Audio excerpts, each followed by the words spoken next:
Okay, thank you all for joining our webinar.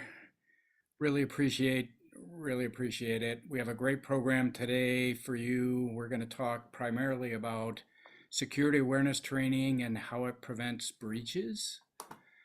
Um, Thank you to all our attendees for sharing your time with us today, and thank you to our panel of experts for sharing your expertise. Speaking of our panel of experts, here they are, right? So we have Kevin and Nick and Kyle from Arctic Wolf. Maybe you can introduce yourself and say a little bit about what you do at Arctic Wolf.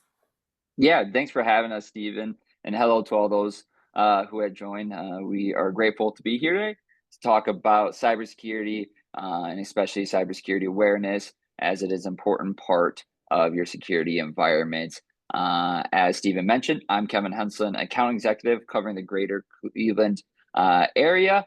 So look forward to kind of contributing, what we're seeing within the market, the conversations we're having with your peers, and helping provide guidance. ASMGI has been a great partner for Arctic Wolf.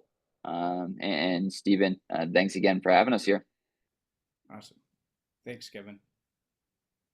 And I'm Nick Gaither. I'm a sales engineer at Arctic Wolf. So basically, if anyone has any technical questions or needs some more of a technical deep dive, I'm the guy you go to.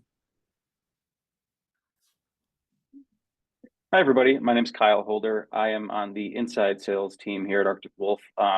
My focus is primarily around our managed security awareness and also our incident response jumpstart retainer. So I work a lot with, employee trainings and cybersecurity awareness, obviously, and happy Cybersecurity Awareness Month to all who celebrate. So thanks for joining today.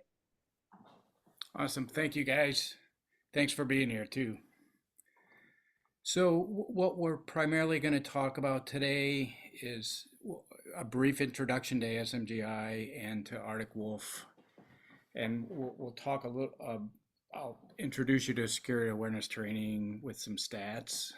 And then we'll open it up for some panelist questions directly to our panel of experts. And then we'll open it up for audience questions. And then we'll have some conclusion and closing remarks. So some background on ASMGI.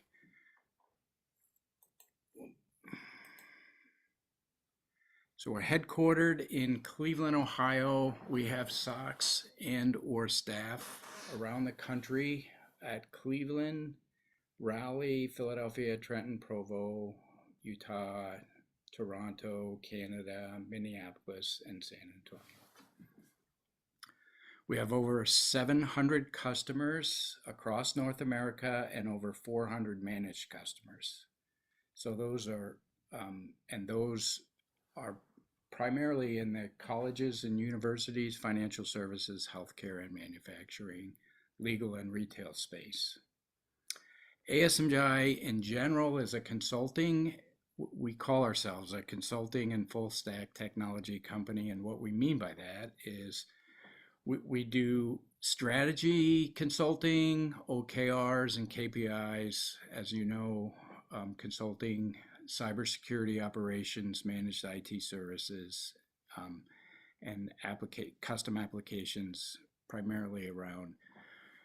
We try not to compete with or the offshore developers, so we're primarily doing security around software development and really understanding the software development lifecycle and what goes into that and how you accomplish security in that is a focus.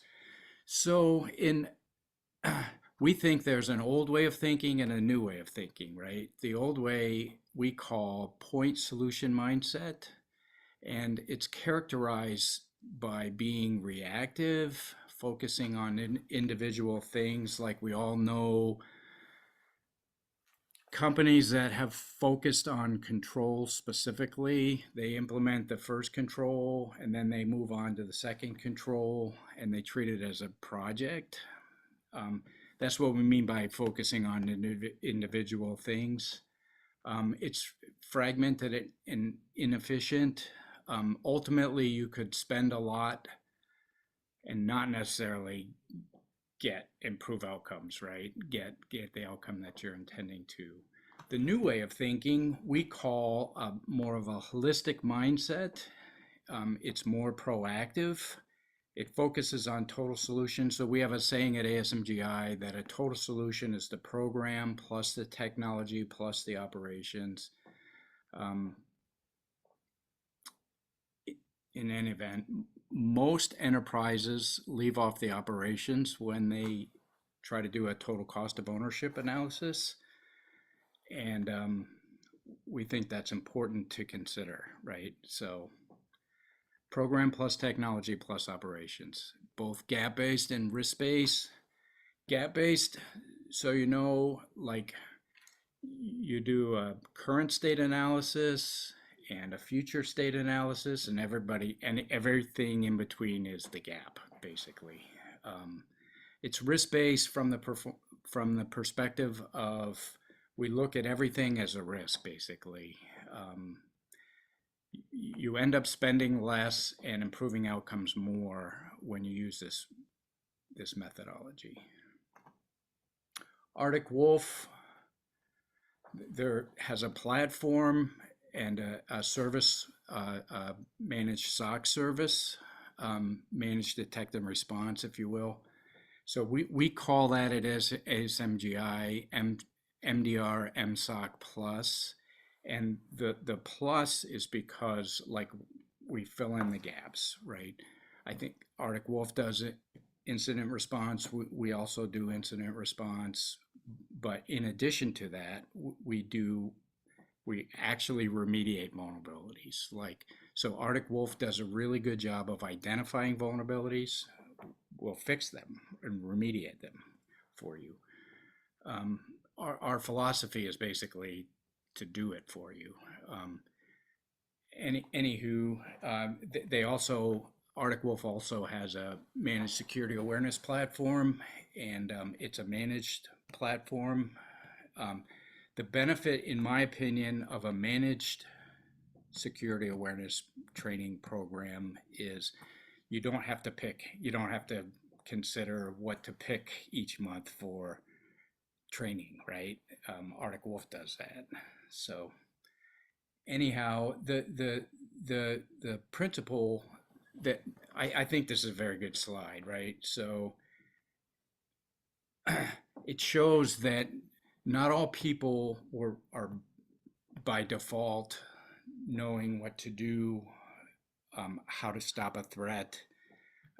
You have to learn it basically, and all people do have to learn things like this. And I think this sums it up. Do you have any comments, Arctic Wolf guys? Not terribly from my end. Kyle, what about you? Yeah, I can jump in. So prior to my role at Arctic Wolf, I was actually a teacher, and a lot of what I would do with my students and obviously now with my customers is just explain that, kind of to Stephen's point, not everybody walks into work every day with cybersecurity in mind, right? Just as things throughout school need to be learned, cybersecurity also needs to be learned. And that's why we're having this conversation today. That's why we're all here, is to discuss a little bit more about how we learn this as employees, and how we can better ensure just overall security through trainings. Awesome.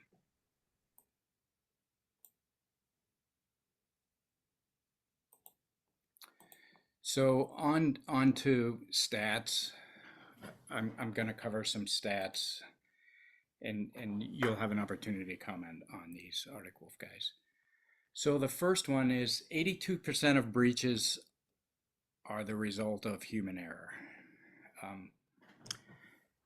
This, in my opinion, is very important, right? So, like clicking on links is a big thing. Many times, breaches are the result of somebody clicking on a link. I think this is a very important stat to know.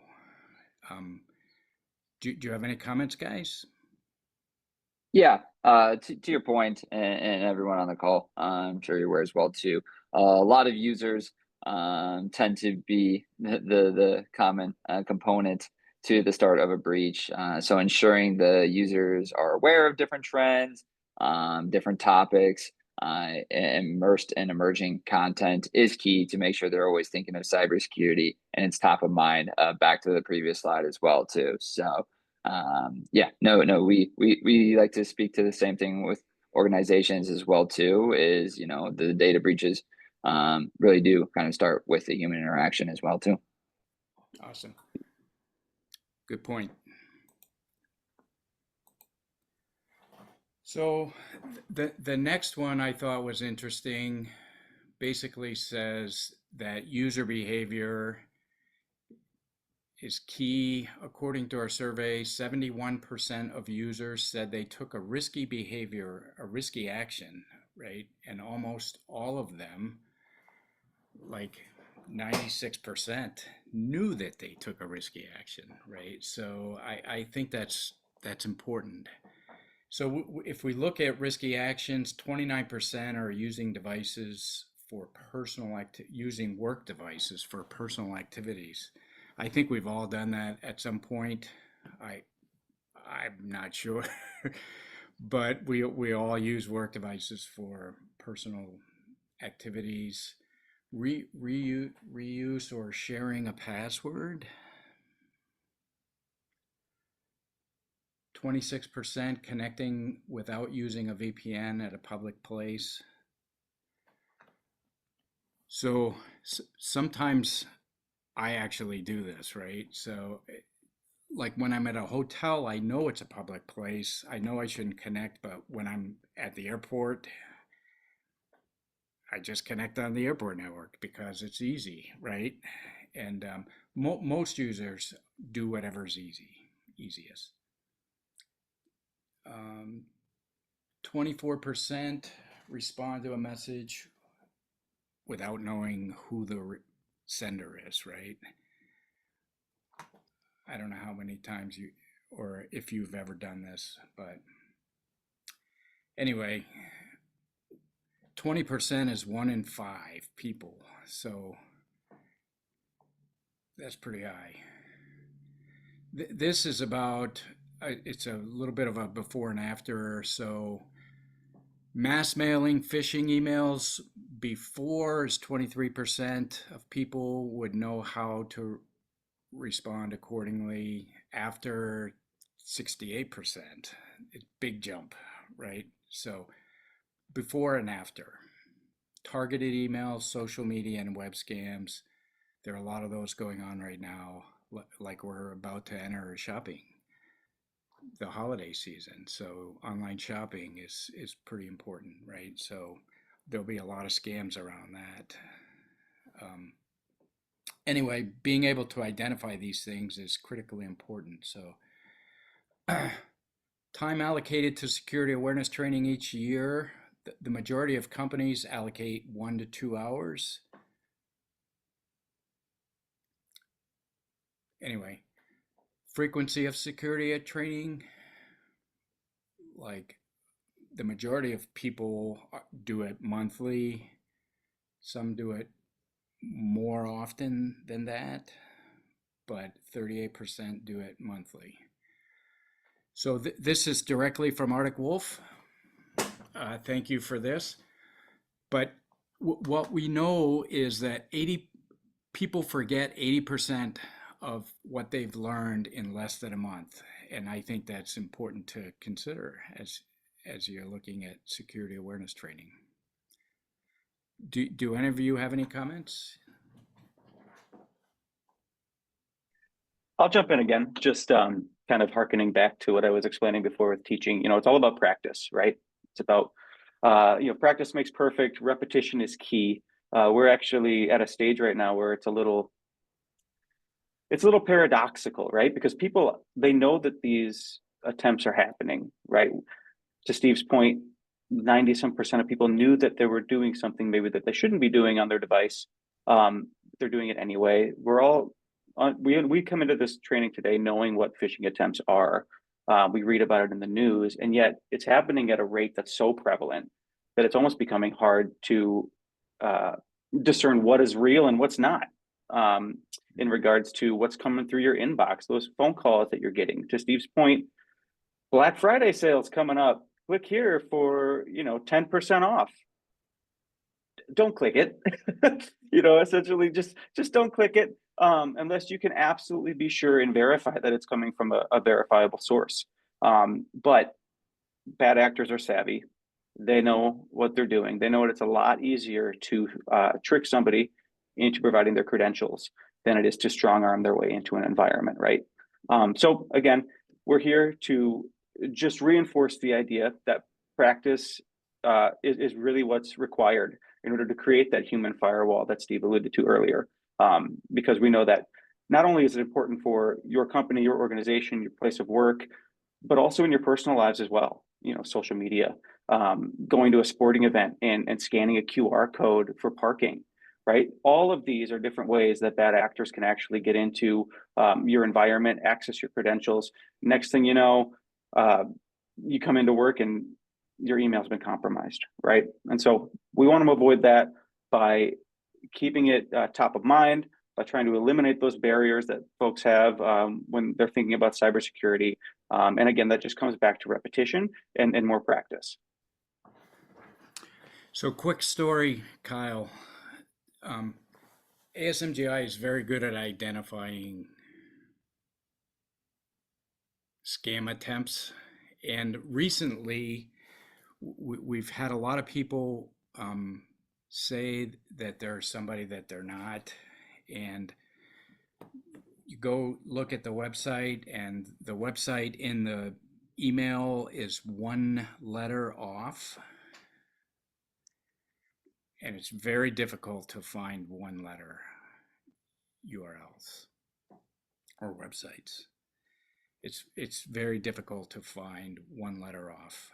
But anyway, we've managed to circumvent the problem by knowing that it's a scam, right? So, and the reason that we know is by key factors, key identification factors. So we'll talk about that a little bit later. Got a few more stats. Cybersecurity awareness training leads to a 70% reduction in related risks. That's probably not a surprise to people. 62% of companies lack security awareness training to reap significant benefits.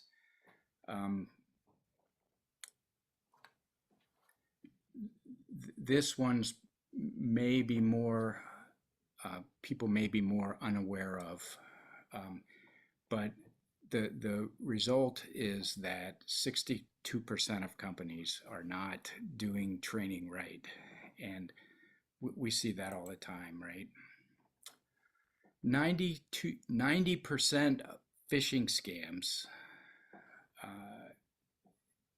that's a high number. We saw a slide earlier that was 82% of human error, based on human error, breaches are based on human error.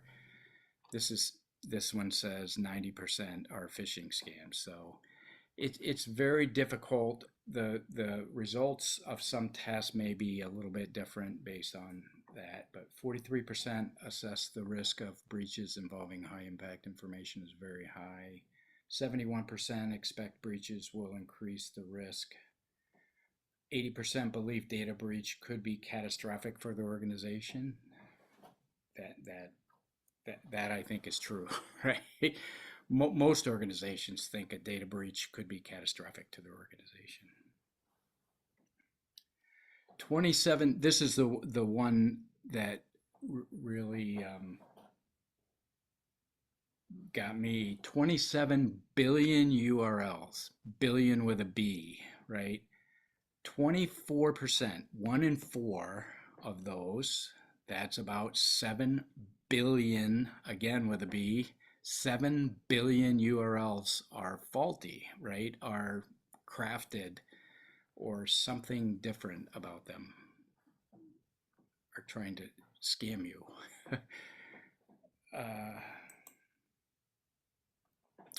So here we see a slide about trends in security awareness training. So AI is popular all over the place. So people are using AI to personalize security awareness training. I get that. Phishing attack simulation, mobile friendly training, zero trust principles. That's something that we've all heard of, we know is important, and it's moving up the food chain. Passwordless security, cloud security focus, interactive learning, behavioral analysis with AI. AI is prevalent in everything that we do, so people are trying to do behavior analysis all kinds of ways with AI. Continuous content updates, building a security program. These are all things that are current trends in security awareness training. So now we're going to open it up for some questions to you guys.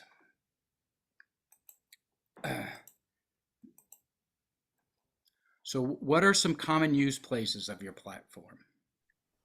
Yeah, so as we mentioned earlier in this webinar, Arctic Wolf does a lot more than just managed security awareness, but in practice with managed security awareness as well too. A lot of organizations come to the likes of Arctic Wolf and ASMGI for it could be for limited resources, right? Short-staffed organizations, or I'm sure we're all aware it is kind of hard right now to retain top talent and to get new talent, especially in the security area. So leveraging organization like Arctic Wolf and partnering with ASMGI is key for that. And also there's sophisticated attacks, right? Between Arctic Wolf and leveraging the Plus model with ASMGI, there's over 700 plus security engineers that are monitoring and looking at all different kinds of verticals, attacks, which in return help your organization because they are seeing that out in the wild as well too. On top of that, cyber insurance, right? Being able to help reduce potential costs, be more insurable. Run over 40 different panels at Arctic Wolf related to cyber insurance, so helping those conversations as well too. And lastly, compliances, right? Whether it be HIPAA, CMC, or any of the big compliance needs out there, we help fulfill those needs at our organization as well too. So yeah, limited resources, sophisticated attacks, cyber insurance, compliances are a lot of the common use cases for leveraging Arctic Wolf in our security operations. Does anybody have anything to add to that? I would just say too, on the subject of managed security awareness, right? We read about these really high profile security breaches that happen, right? And it's easy to think that, well, they got targeted because they're a multi-million, multi-billion dollar corporation. But the fact of the matter is, it doesn't matter how big the organization is. It doesn't matter what industry you're in. It doesn't matter how many employees you have. What matters is you're a target. Every organization out there is a target. It's not a matter of if something happens, but it's a matter of when, right? So we really want to emphasize the importance of arming your employees first and foremost with education, just showing this is out there and this is happening and this is why it's important. It's almost like at this point, security education is just another part of the job you're in. It doesn't matter if you are in marketing at a gym, or if you are an administrator at a hospital, or if you are in HR at a multi-million dollar corporation. It doesn't matter at this point, right? The fact of the matter is bad actors are savvy, and they know that it's a lot easier to convince somebody into letting them in than to try to strong arm their way through the tools and through the security pieces that you already have in place. So it's just bringing it back to the prevalence that this has right now, and just reminding people that this is out there, and it doesn't matter really what industry you're in, arming your employees with the knowledge that they need is a lot easier than having to deal with a ransomware event. Well said. Thank you. So the concept of a well-rounded program, making it involved and involve certain things is important. How would you define a well-rounded program? I'll I jump can in speak to again. this one. Oh, go ahead, Nick, Kyle. let's tag team it. Sure. So the wheel here, it shows a couple different facets of what we consider to be well-rounded, right? We touched on that compliance piece in regards to different compliance that organizations might need, whether it's HIPAA, NCUA, or PCI, or otherwise. But most organizations also need to satisfy some sort of HR requirements too for compliance as well. So we also offer, sexual harassment training, anti-discrimination, bloodborne pathogens, and stuff like that. Like the boxes that every organization needs to check. We offer that, but we also obviously have a heavy emphasis on the cybersecurity piece too. So with that, that's phishing simulations and ongoing security education. The ongoing piece is really essential here because, as I mentioned before, it's about repetition. And with the way that we approach employee education is by bi-weekly or a couple times a month, your employees will receive some sort of video or quiz or PDF that highlights some of the threats that they might be running into with their day-to-day lives. And so it's important to keep it relevant. It's important to eliminate those barriers by making it accessible. We're talking micro learnings of 2 to 3 minutes at a time. It's not going to go longer than that in most cases, unless you're dealing with the compliance piece. Then those trainings are a little bit longer because those requirements are more steadfast. And Can you speak a little bit to like how does compliance work? Sure. So with our managed security awareness offering, the compliance pack is an add-on. And so with that, I'll use HIPAA as an example for healthcare, right? We have got a couple different courses within the compliance pack to satisfy the HIPAA requirements. So there's one for HIPAA Essentials. This is essentially where it addresses the use, the disclosure, the protection of patients' health care information, as well as what steps to take when a breach occurs. And then there's privacy rule, which is more about the individual health information and equips employees with the knowledge to uphold the HIPAA requirements and the privacy rule there, the required standards. And then there's also the HIPAA security rule. And so that's, it's trainings on the national protections given to health information. That's how they're being transferred in an electronic way.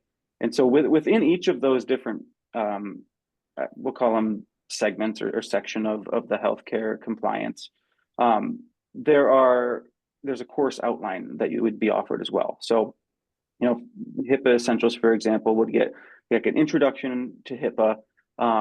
It'll have a different section on identifying the protected health information, verifying identity, notice of privacy practices, HIPAA enforcement, and all of that. So within each of these different segments, there are modules, and they range between 10 to 30 minutes, just depending on which section of the HIPAA compliance we're satisfying. And then there's a quiz at the end to ensure that your employees are taking it seriously, are retaining the information that's being given, so that that they are compliant with the HIPAA requirements. Awesome. I know the HIPAA security rule and the privacy rule both require that you do security awareness training. Mm-hmm. Like ASMGI, we have one client that required that we do that, and we used the Arctic Wolf compliance pack to do it, right? To meet that requirement. Nick, do you have anything to add to that? I know we said we tag team it, but I kind of just ran with it. No, that's a great answer. No notes. All right, great, thanks. Next question. How does security awareness training lower costs for organizations? Seems like it would add cost. How does it lower cost? Yeah, I can touch on a few reasons how it can lower costs, Stephen, on that, right? First and foremost, minimizing breach, right? Keeping these users aware of things that are ongoing, testing their appetite for malicious activity, giving reporting and tailored approach to the organization is key, which in return, right, lowers that incident cost of actually clicking on something malicious. They're being more precautious around clicking, reviewing emails, making sure the email doesn't have that extra letter in it. The signature actually means they're looking for fully spelled out sentences and words along those lines as well too. And on top of that, improving compliances, meeting those compliance needs as well too, are some areas where we're able to help lower costs, right? It's keeping those users informed, to ensure nothing does or adding to that human firewall layer as well too. Awesome. Thank you for that. Yeah, that's good Steve, information. I'll also jump in here too, because I think it's important to think about, let's say an employee does click a link, right? Not only are we talking about, potential demands from bad actors, right? In terms of a monetary ransom, but we also need to consider downtime. And, if your organization is down for a week, how much does that cost? And then reputation afterwards, in loss of business too. So some of these things, it's a little more nebulous. It's kind of a gray area. You're not really, it's hard to quantify exactly how much that would be, but in the long term, if you know that your employees are well armed and well trained, avoiding that, I mean, it pays for itself. It really does. It's and in that way, it absolutely lowers the cost, because we want to keep you guys up and running and back in business as soon as possible. Yep. Another quick story. Like ASMGI folks have thwarted several, I'll say, breach attempts, right? So anyway, they recognize like what to look for in an email. Like look at the email address. A lot of times it comes from Gmail or Yahoo or some other common email address, which it wouldn't come from. So we get a lot of emails that are Microsoft related that come from Gmail or Yahoo. Microsoft wouldn't do that, right? They would use their own stuff. It wouldn't. The email address would not be Gmail or Yahoo. Anyway, it's our folks know and look for certain things a lot. And I think that helps too. So, can you talk a little bit about continuous security awareness training and like what that means and like how you accomplish it and how you do it and what you get out of it? I can speak again. It's sort of just, going back to what I mentioned before about the ongoing piece, right? That's the continuous piece here. It's these, biweekly micro learning sessions that vary. The topic varies every week, right? And so, 1 week might be about strong password, might be 1 week might be about QR codes, 1 week might be about the importance of a VPN if you're working remotely. But we also couple that with phishing simulations as well. And the hope is that over time, with the reporting that is provided through the managed security awareness offering, you're able to see the growth, you're able to see trends that might be developing, you're able to see people who are maybe falling behind on their trainings. And the idea is that we want to keep it a regular thing so that it's always in the back of people's minds when they walk into their workplace and also when they're living their lives. And so by keeping it short and simple, nice and sweet with these 2 to 3 minute micro learnings and then these monthly phishing simulations. It's just something that they become more used to and they become more familiar with, so that it's not just a quarterly or a yearly thing that they have to do to check a box. Instead, it's helping build a culture of security so that people are always thinking about it. Awesome. You'll like this. We're going to roll right into the next question is about that. Like, how do you engage employees? Yeah, I can touch on this quickly, and Kyle, Nick, feel free to add your additional context as well too. I think what's unique about Arctic Wolf is we actually have our own studio down in Florida to help create this emerging content. So we are actually filming and doing our own content in-house to ensure it's again engaging. It's based on recent events and top of mind for organizations as well too. Rolling into those micro learning sessions bi-weekly, limited time. It's not just a monthly 40-minute session, 30-minute session where, studies that show users will kind of, fall asleep or not pay attention to those as well too. And on top of that, adding the additional phishing simulations at least once a month for organizations. And then lastly, it's reminders, right? And organizations can choose a frequency on that, but just kind of the reporting to the IT team, who has done it, who hasn't done it, and just reminding users as well too.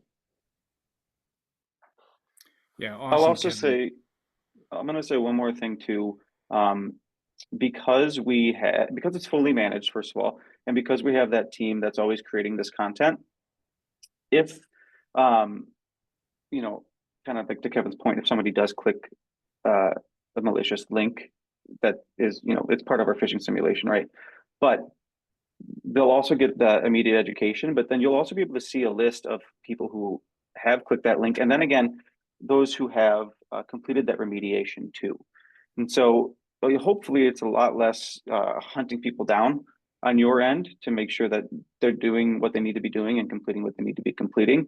But you don't also, you don't get a list of people who have clicked the link and then you have to assign extra education down the road.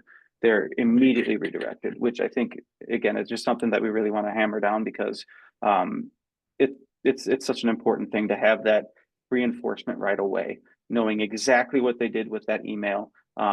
It's a quick little video. You click through the bullet points. It'll show you, domain. It'll show you the language used. It'll talk about why social engineers use this sort of language and why they attempt to,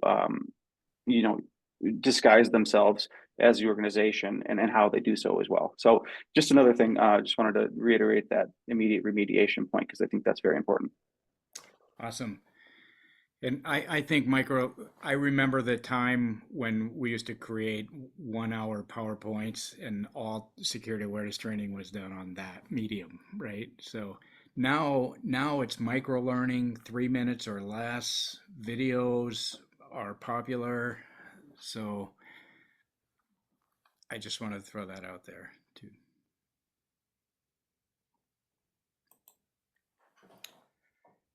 Can you explain a little bit about a little bit more about compliance packs, how they work and what they do?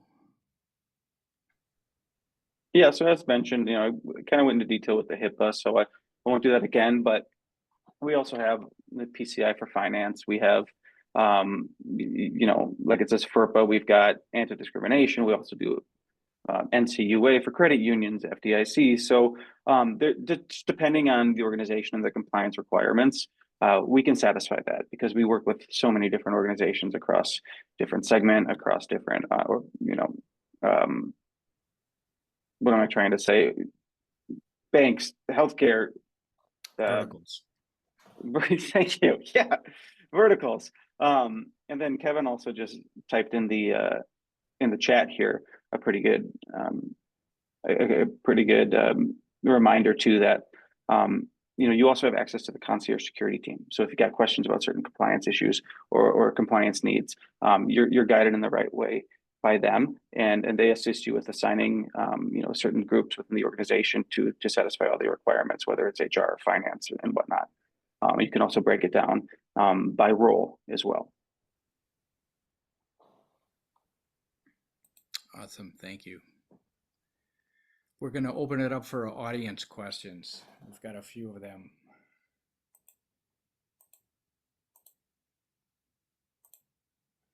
This is our panel, so you know.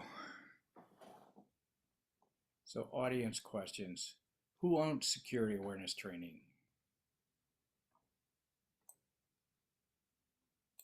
Well, I believe that everyone should take security awareness training.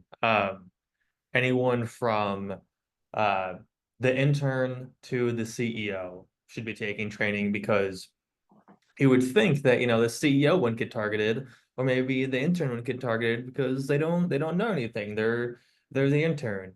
But threat actors, bad actors are tricky. They know how people think, they know how organizations think, and they'll target anyone in any role if they think it's a way into the organization. So short answer, everyone should be doing security awareness training. Anybody else?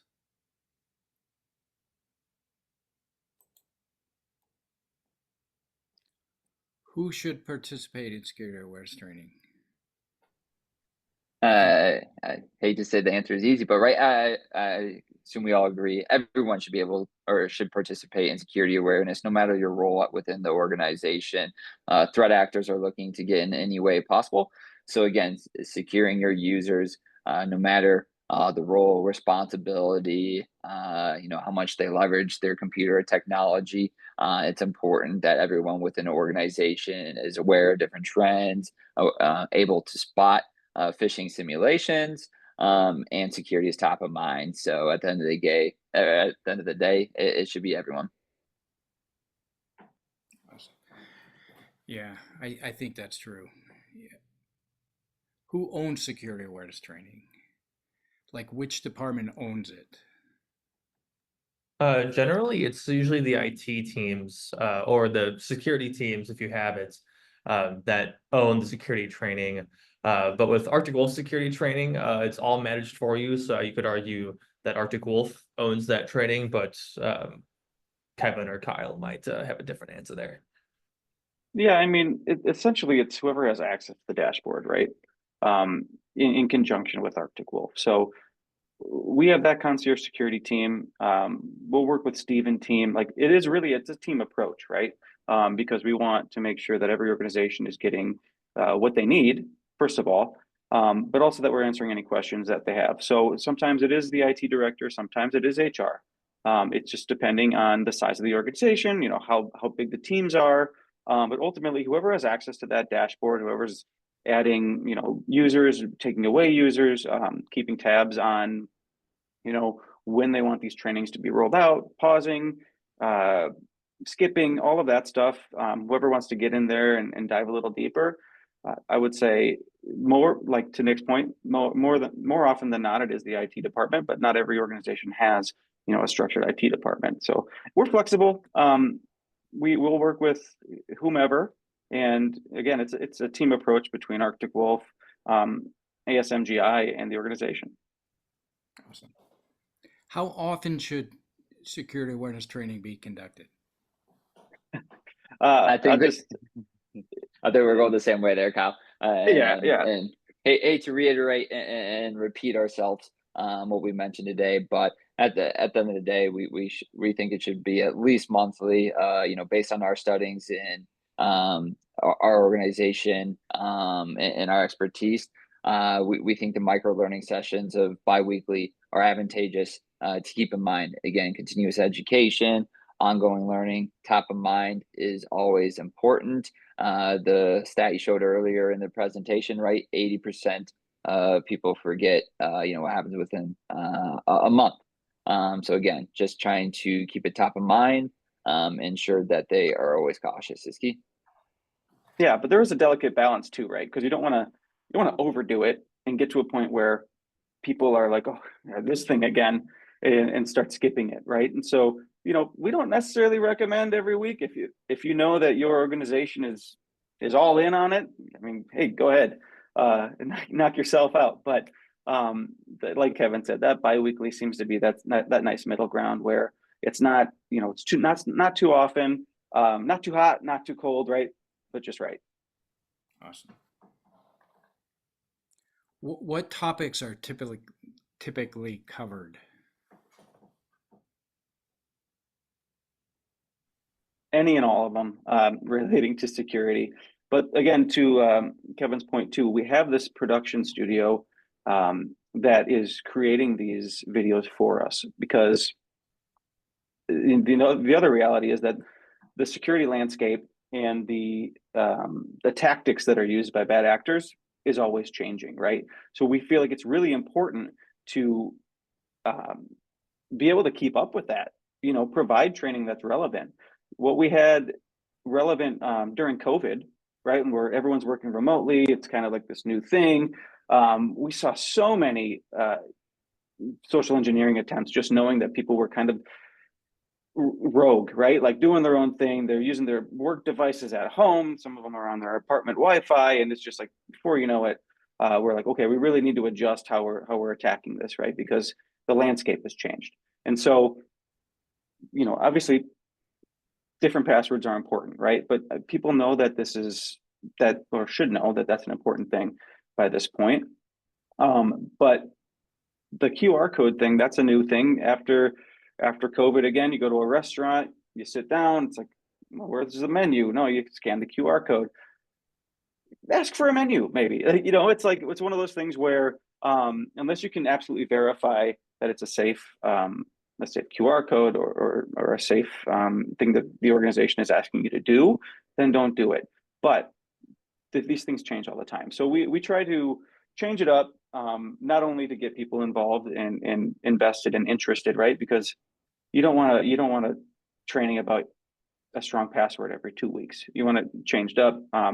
You want it related to social media. You want it related to working remotely. You want it related to picking up the phone, or texting. You know, we use phishing as an example, but that's not the only way that social engineers can get into your environment, right? Sometimes it is over the phone, and they pretend to be somebody else. You know, with AI being such a hot button issue right now, I feel like we all need to think about AI and voice modulation, and the deep fakes from a video perspective. And it's only going to get harder to, I guess, figure out what's AI and what's not. And so we want to try to get ahead of that a little bit too, by providing trainings revolving around that as well.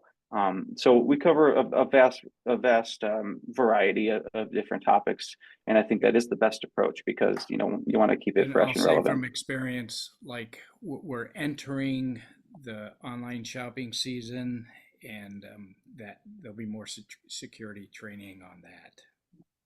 Yep, that's true. How can employees recognize phishing attempts? Great. I can take that question. one.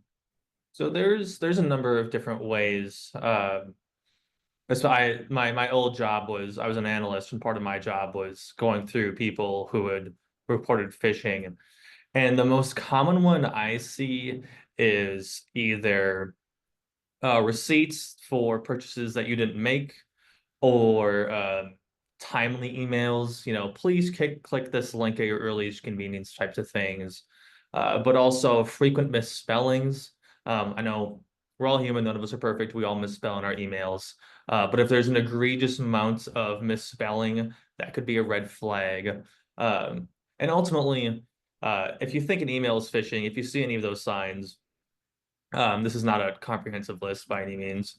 But if you see things like receipts, or please click this link in a timely manner, or download this file in a timely manner, or any egregious misspellings, you will probably have a report phishing button in whatever email app you use. Click the report phishing button, send it to your IT team. As someone who used to look at those reported phishing emails, I can say we'd much rather have you report an email and have it not be phishing than not report an email and have it be phishing. That's a good point, Nick. Thanks. Yeah, and let's just say this once and for all: your CEO is never asking for a Google gift card. Okay, that's not what they're contacting you about, right? Are there specific compliance requirements related to security training? Yeah, so I know, now I don't know the exact statutes off the top of my head, but I do know that, and I think Steven mentioned this earlier, that HIPAA requires, in order to be compliant with HIPAA, that requires frequent or regular security awareness training. I believe high tech does as well. There are a bunch of different ones, but those two are some big ones off the top of my head. Yeah, it just depends. It also depends, like with cyber insurance too, what's required. I know it's getting a lot harder to find cyber insurance at an affordable rate unless you have a lot of things in place, because it's becoming so common. You know, I've mentioned before, it's not a matter of if something happens, but when, and cyber insurance also knows that too, as well as, you know, regulatory factors that require, you know, certain boxes to be checked, we like to say. Um, that's becoming more and more stringent and strict as well. So it's kind of, the short answer is it depends, and the much longer answer is, I think we'll see it change even more as Yeah. the environment changes. And being able to Compli- help meet those compliance needs and Yeah. and have the right solution for that is key. And Arctic Wolf and our resources are able to help guide that conversation as well too. Yep, yep. Compliance requirements are never going to become less stringent. They're always going to become more stringent, right? And they already are. And we're going to see a lot more requirements around security training because it's so pervasive. Breaches are so pervasive, right? So we know that's going to happen. What are the latest trends or developments in security awareness training? Yeah, I meant I might be biased here as well too, but you know, micro learning is key for organizations. Again, after all the research, not even just Arctic Wolf, but the cybersecurity space has done, they've learned that micro learning, top of mind, is key for it, which has become the latest trend. I'm sure all in our past have had those quarterly or long periodic trainings that are long, and you don't really watch and you just kind of click and keep working. What we've seen in the market again is having those micro learnings, shortening it down, but making sure it's engaging, making sure it's of topics that are of mind, and different topics, not just the same old as well too. Awesome. What are the most common security threats that employees should be aware of? Phishing and malware are the two biggest ones that the everyday employee might have to deal with. Phishing could lead to malware. That's a lot of the times why, in addition to not clicking links, your IT security people might not tell you to download files from suspicious emails, is because even though it says PDF, even though the file says it's a Word doc, and for all intents and purposes, they are PDFs and Word docs. Basically, the way it works is that those Word docs and those PDFs have links in themselves to go download malware to a server, and then that's pretty much game over. So yeah, phishing and malware are the two ones to look out for.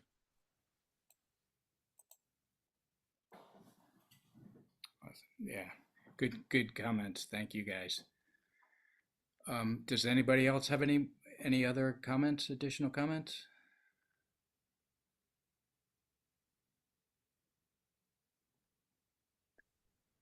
No, I did see there were some questions in the chat. So Jim, I'm hoping those help answered your questions. Carl's well too. As always, feel free to reach out to Steven and his team. We can definitely have more conversations further as well too. Awesome. Any conclusion or closing remarks? No, I want to say thank you for having us here today. October Cybersecurity Month, but every month is Cybersecurity Month, as we like to say here as well too. So just ensuring security is top of mind for your organization. We are here to help strengthen your security posture, enhance your security, and ensure those users are trained. Again, Stephen, thanks for having Arctic Wolf and my team here, and those who have joined. Thank you for listening to us discuss cybersecurity and managed security awareness. And feel free to reach out to the ASMGI for further questions or conversations. Does anybody else have any closing remarks? I was just going to say thanks again. Yeah, don't click the link. When in doubt, press that report button. Arctic Wolf's got a saying, if it makes you say, I wonder if something's going on, you should report it, right? So Absolutely. that's true. Now, thanks everybody. Appreciate Thanks, your time. Tom.